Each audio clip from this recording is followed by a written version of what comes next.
Welcome to the Deep Leadership Podcast. Today I'm joined by Marie Cosgrove. 12 years ago, she was a single mother of 4 children when she was fired from her company because she made too much in commissions. Instead of becoming bitter, vengeful, or angry, she started her own company. 2 years later, she acquired the company that fired her and built it into an internationally recognized brand. She has a remarkable story, which she shares in a new book called Greater Fortune, which is available for pre order. I'm excited to have her on the show to talk about her journey. So, Marie, welcome. Thank you so much for having me. I'm honored to be on your show. Well, I'm honored to have you, and I'm really excited about hearing about your story and how you were so successful. And it's such a unique and compelling story that I think all of us can learn something from your experiences. So, I wanted to start off. You know, um, the story is compelling. You were fired from one company, started another company, and ended up acquiring the company that fired you. That's incredible, but for me at least, even you getting in the business world in the beginning is a pretty remarkable story. You overcame a lot of challenges to get to at least even entering into the business world. So tell us a little bit about the beginning of your journey. Okay, well, I started out working really young and I got into marketing and eventually I was leading a marketing department for a large Fortune 500 company, $600 million marketing budget. I had to just get up and leave that job because I was in a domestic violence situation. So dad lost parental rights. I have to leave. I've got 4 kids and I couldn't get a 9 to 5 job because here I have 4 kids, one's a baby, and we've got to go through counseling and all the stuff that comes with all that mess of domestic violence. So there was just absolutely no way I could get that type of job. So I thought sales, I can make my own schedule. And if I just go sell a lot of products, I'll make a decent living. And I Right. didn't really think this through. It was just something that came, to the top of my head. Sales is about the only thing I could do. I've got to support my kids. I had nowhere to go. We were sleeping in the living room floor of my aunt and uncle's house. Wow. And they were getting tired because I have a daughter that's suffering from post traumatic stress syndrome from the abuse she encountered, waking up in the middle of the night, screaming, crying, and nobody can get any sleep. And they're like, you've got to get out of here. You've got to get a job. You got to do something. I'm like, I'm trying. So, of course, nobody would hire me because they had no sales experience. Mm, And because I had marketing experience, I would tell them that, look, I have marketing experience. If I can sell the board of directors how to spend $600 million, I can sell anything. And they're like, right. yeah, it Right. doesn't work that way. That's not sales. Well, I finally convinced someone to give me an opportunity if they allowed me to pay my own way to training. And they said if I passed the training, I'd get the job. So this was in medical devices and this is diagnostic equipment, high-end medical equipment. I go to training and there's like a room full of guys. And this is way back, I'm showing my age here, but I was in my late 20s here. So it's a full room of guys, and I'm the only minority. I'm the only female, Wow. and but it didn't phase me quite yet. Not until after the training when I got 100, I'm like, yes, I got 100. I'm in, and I'm like, I'm really excited because like I know I got the sales position. I scored really high, and then the president's like, you know, some of you did really well on this test, but sales is still not for you. It takes a certain kind of person to make it in this Mm. industry. It's a man's world. And Oh, I'm looking around and I'm like, he must be talking to me. And so when he's walking out, I'm like, you were talking to me, weren't you? And he's like, of course, you'll never make it in this industry. He says, you wow. have to take, there's a lot you have to do. And his vice president chimed in, and his vice president says, look, you got to take the doctors hunting, you got to take him fishing, you got to take him to the strip bar. Are you willing to do any of those things? I said, Mm. no, I'm not willing to do any of those things, but just give me a chance. Straight commission, you have nothing to lose, give me a chance. So they gave me a contract for 30 days. Wow. So I was really excited because I was like, I'm going to prove these guys wrong. And I go back home, and my grandfather, who helped raise me, I was raised by my grandparents, and he was diagnosed with leukemia. Mm. So I I didn't know how much time he had left. I knew I had 30 days, but I didn't know how much time he had. So I spent my time with him at the hospital, and he passed away 3 weeks later. And then I get a call from the president. He says, "You haven't sold anything. We're just going to cancel your contract." And I said, "Wait a minute, I've got 1 week left." And he's like, "Yeah, whatever." And he laughed and hung up on me. Well, that week I, knocked on doors and 8 to 5, just hitting it hard. Well, till my kids got out of school, really. But Yeah. finally, the last day on a Friday, I closed on a doctor, and it was actually a horrible experience for my first sale. It was really horrible because this doctor had opened up 6 new offices, and he met me at one of the offices where he had no furniture yet. So he gives Oh. me a rolling stool and he says, "Why don't you sit here? But be careful." So I'm like, being really careful. And what happens? The stool shoots out. I fall Oh. back on my back. My two legs are sticking up, and the doctor's looking at me like, "Are you okay?" So either he felt sorry for me or I did a good job selling, because he wrote a check that day for $150,000 and worth of Oh. equipment for all of his facilities. I called the president. I said, "I met my quota, not only for this month, but for the next couple of months." And he's like, "Yeah, let's see if this check clears." So the check cleared. And I was in, I had the sales job and I did really well, but that didn't last because I was working for a distribution company Mhm. and the distributor lost their contract. So they lost the contract with the manufacturer. The manufacturer calls me and they said, "Do you want to sell for us?" And I said, "I can't because the distributor's threatening to sue me. I'm a single mom with 4 kids." So I started looking for other things to sell. And that's when I found Balance Back. And I said, "This is a great product." And I was Mm. really excited.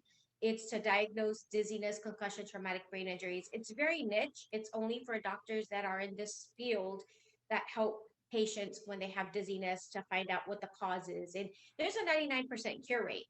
So I was really excited about it. Kind of went through the same thing, but not as challenging. I mean, they really didn't want to hire me, but I was in and I did really well.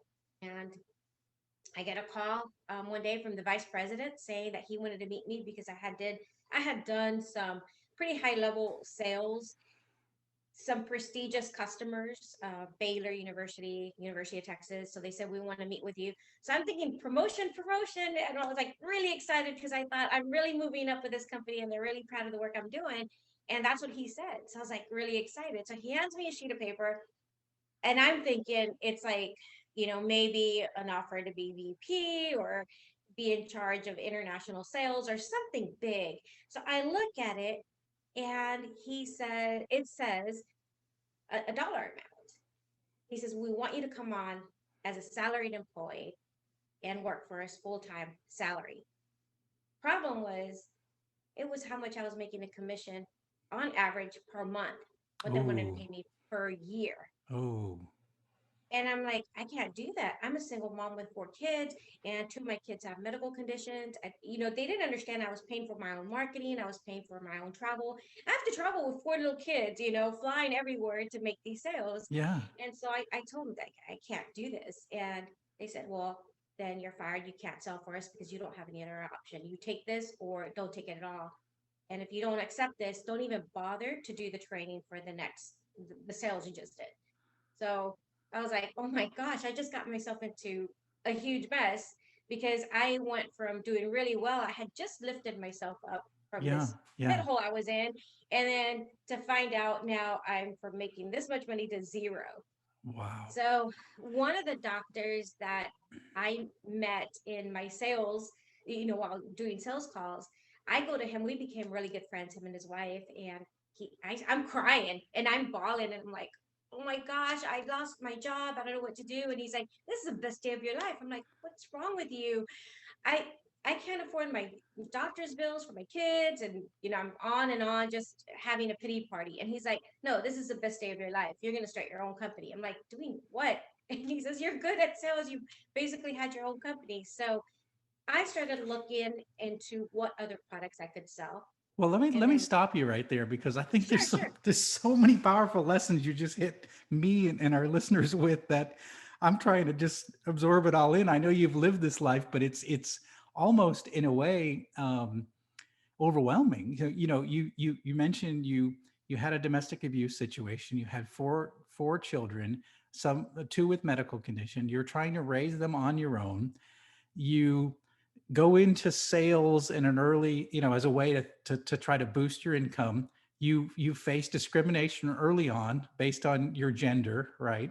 Uh, you overcome that by selling something in the last day of a 30-day trial contract. You end up becoming a successful salesperson in the medical device industry, and then you get fired because they wanted to reduce your salary. That's crazy. I mean, what did Yeah. you? Well, first of all, Yeah. it's amazing. It's an amazing story. But the question I would have is, what went through your head when you realized that, I've done all this, I've achieved all this, and then they just want to just write me off like like I don't belong when I clearly do belong. What kind of? I mean, I know you talked about a doctor saying it was the best day of your life, but what kind of emotions were you going through? Well, I was really hurt, Mm, and I mean, very hurt. It hurt like, a dagger, being, yeah. because it's just like, I can't believe this, because I knew that I did a good job, and they felt that the only reason I was doing a good job was because it was a great product, which it Mm, was. And they said it didn't have anything to do with me. They said, we don't need to pay you mm, this much. We could just do the sales ourselves. So it really hurt. But, I had friends that I talked to, and they would tell me, like, you got to sue them, you got to do this. I'm like, no, yeah. I don't have time for that. I've got 4 kids. And I really relied heavily on the advice my grandfather taught me. He always said, you've got to forgive, even if nobody asks for forgiveness. It doesn't matter Mm, how badly you're hurting. You have to forgive, let things go. And that's probably the best leadership lesson I ever learned, yes. because I was able to, like, they have no idea what they're talking about. I'll let it go, and I have to take care of me. I Right. don't I Right. don't have time to worry about them. I just have to take care of me, take care of my kids. And if I was depressed, yes, I mean, I was crying Yeah. Oh, yeah. because Yeah. it was hurt, but I didn't want to have vengeance. Like, I was raised by my grandfather with, God says vengeance is mine. Mm, So I was raised with that value. So I didn't want any revenge, but I was still hurting on the inside. sure. And so I looked for leaders or mentors that had that same mindset that my grandfather did, that I knew would tell me the truth, that they would tell me the truth even though I didn't want to hear it. And so Dr. Martin is kind of like a father figure for me. Him and Okay. his wife are like my mom and dad. And that's who I relied on. And there aren't too many people in life that are that way. I Yes. mean, most friends will tell you what you want to hear. Hey, they were wrong. You got to sue them, and you got to do this and this. And I just learned from my grandfather, you have to choose your friends wisely. And so that's what I did. And that really helped me, because I don't think I would have survived if I didn't follow these principles.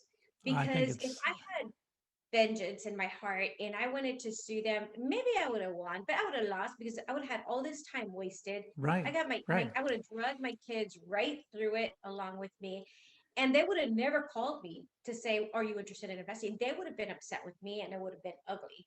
Yeah. But we Absolutely. remained friends. There was like 10 owners, and I'm still friends with all 10 of them.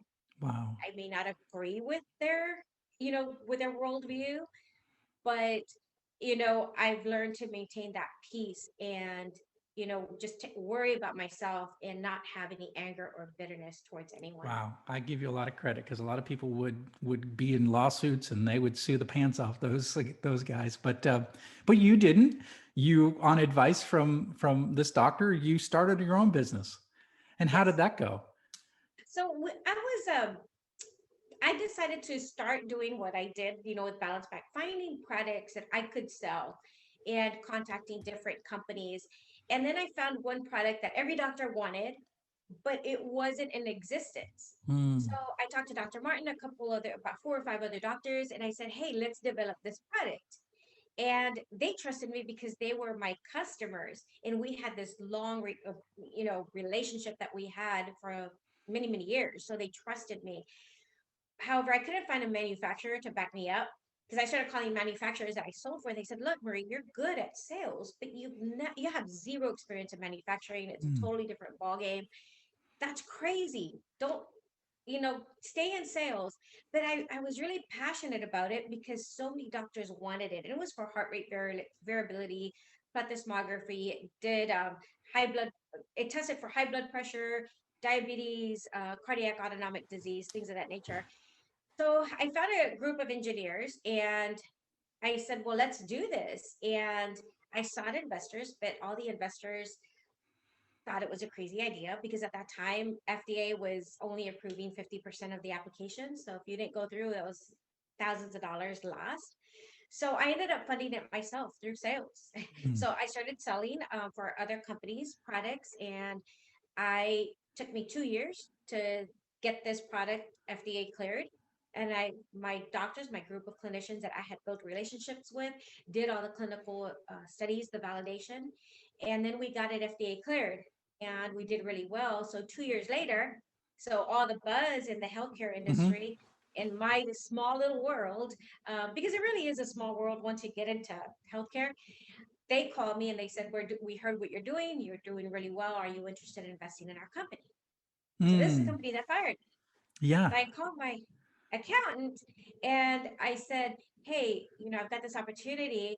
Can you help do the valuation? Because I don't know anything about this. I've never gone through an Right. acquisition. Yeah, I've gone through that in banking, but nothing like this on my own. So he's like, sure. So we went, he looked at the numbers and he says, look at this year. And it was a year I had worked and he showed me the numbers and I was like, my eyes got really big and I said, I want to buy the company. I don't want to just like invest in it. And he says, Yeah. no, but you understand, you did these sales. You did like over 80% of the sales this year.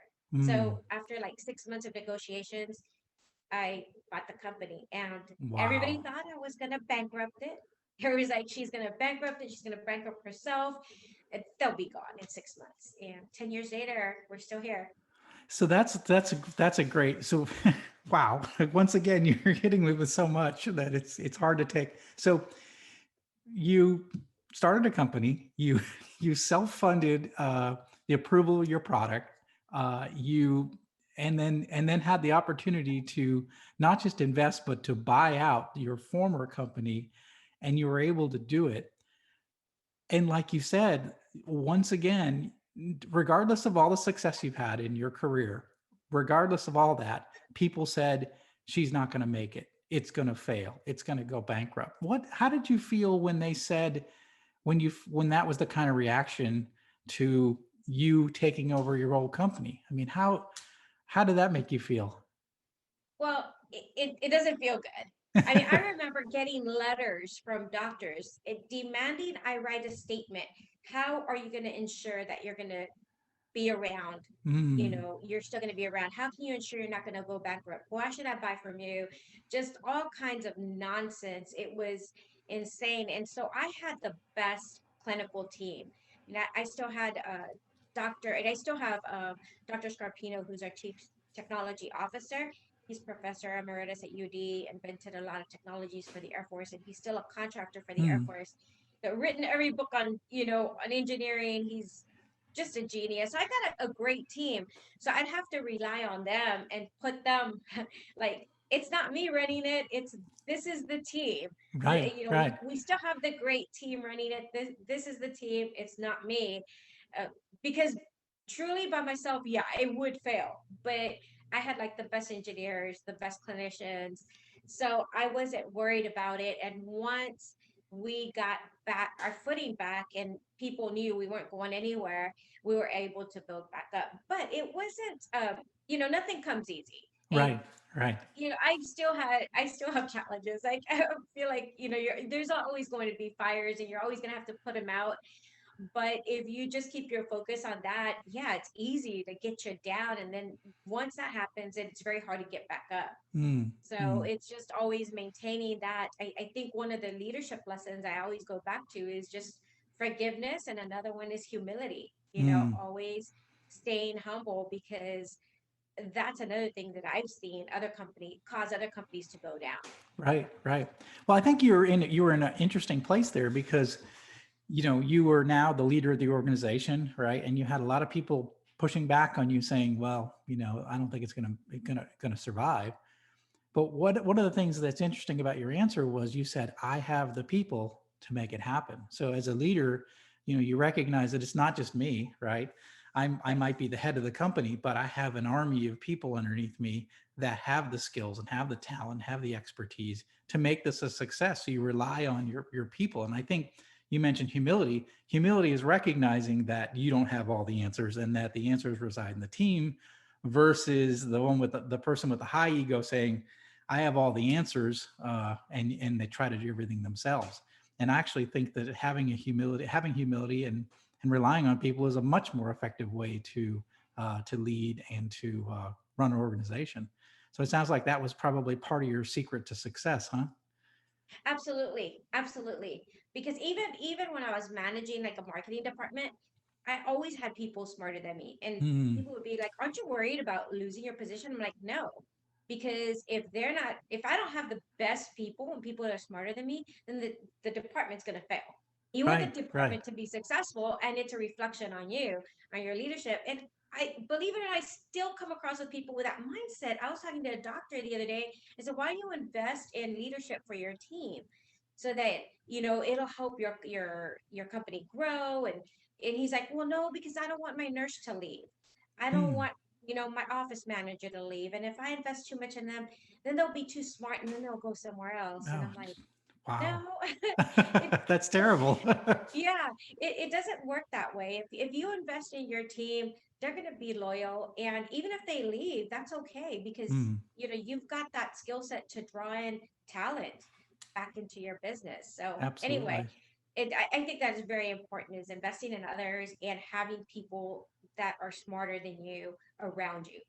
I agree entirely. So you did it. I mean, you took this company over 10 years that you were the CEO, and you grew it to an internationally recognized brand. You made this company a success. So it's funny because you've had a lot of naysayers over the years. I mean, your entire life people have said you can't do it. And it Mhm. seems to me you've said, yes, I can. And you've proved them wrong every time. Well, I don't believe I have a lot of faith in God. So I'm Mm, like, all glory goes to God. I don't believe I could have definitely done it by myself. And I still don't believe I could do it by myself. I have a great group of people around me supporting me and mentors and leaders. And so I think that is so important, to surround yourself with people like that because it really, I was talking to someone earlier and she says it really does take a village to raise we were talking about kids. I'm like, right. it really does take a community, to rely on each other. We are social beings and we do need each other to help build each other up. I think that is so I think important. that's fantastic. I agree entirely. So let's talk about your book. You've got a new book coming out. Congratulations. That's exciting. Thank you. It's called Greater Fortune. Tell us about the book. What is it about? So I share some of my strategies that I used to help get me to where I am today. Mm, And I am a lot of people say, well, you probably had rich family that helped you. It's like, no, I don't even know who my father was because I'm a product of rape. And I was born to a mentally disabled mom, which is why my grandparents raised me. And my mm, grandparents came from very humble means. My grandfather was a barber, my grandma was a beautician, cosmetologist, so we didn't have a lot. So I didn't have anything to fall back on. So I show strategies and guides. So there's actually lessons in there that's really great to use as a mastermind or to use in business as a learning tool for your team. So that's basically what it is, but it's entertaining because it does use a lot of my experiences in my stories and everything that I've gone through to help show you how you can use these guides in your own life to help you find your greater fortune. mm.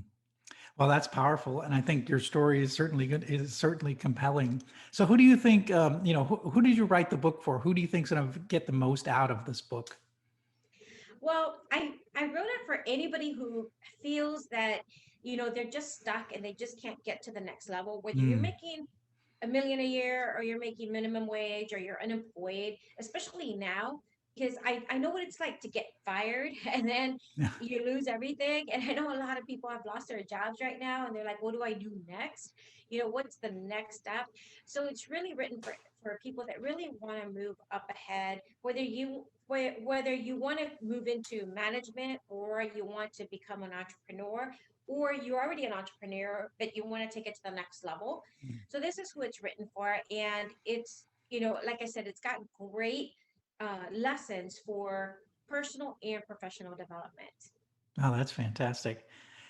When you think back about your journey, the book, what are some qualities that led to your success? What are some characteristics that led to your success that others can take away? And I'm sure that's going to be covered in the book as well. But what are some of those qualities? Because I think I see resiliency is a big part of your story, and perseverance. But I almost imagine that there's a little bit of something that I have on my shoulder as well, and that's a little. I have a little chip on my shoulder, and it's I run a company. I compete against $40 billion companies all day long, and I just want to prove that we can do it. Our little company can do it. I wondered if there's a little bit of that as well in what you do. Yeah, I don't pay attention to the naysayers or what other people think about me, because we can't control what other people Mm. say, what other people think. And you wouldn't want to. I mean, I wouldn't want anybody to know what's inside my mind sometimes, you know? So like I don't care. I don't pay attention to that. I don't focus on, what everybody else is doing. And I know I've taken so many marketing courses where they're like, you need to know what the competition is doing. Yeah, to a certain extent, but you really need to compete against yourself so that Mm. you can make yourself better. In whether it's your business, compete against yourself so that you're always improving on your own products and on yourself. Always looking to what you can do to improve. Like in healthcare, we have something called cap kappas, and what we have to look for is we need to look at what could potentially go wrong, even though there's nothing wrong. What could possibly go wrong and improve on it? So that's also a very valuable tool for you to have in your personal life. Yeah, everything seems fine, but what can I possibly do today to improve on, if this were to go wrong, how would I handle the situation? And always look forward instead of looking back. Oh no, this happened to me, because then you're going to be stuck there. Where are you right now? You're okay. Okay, Mm. you have a problem. What can I do? Make a list. What are 10 solutions that I can do to help me get out of it? And you will come up with something. But it's when we get stuck in that mindset of, oh no, this happened to me, or you don't understand my background or what I've been through. And we can get all caught up in that. And we all have challenges. I mean, there's no one that has a perfect life. So that's why we need to always be moving forward. Don't look back, and don't worry about what anybody else thinks. No Mm. comparison. There's no time for comparison. And we tend to do that a lot in business. We tell our kids that don't compare. There's always going to be someone more Right, beautiful than right. you, someone smarter than you, et cetera, et cetera. But we do it in business anyway. I see it all the time. And it's Right, like, no, right, we got to right. compete against ourselves.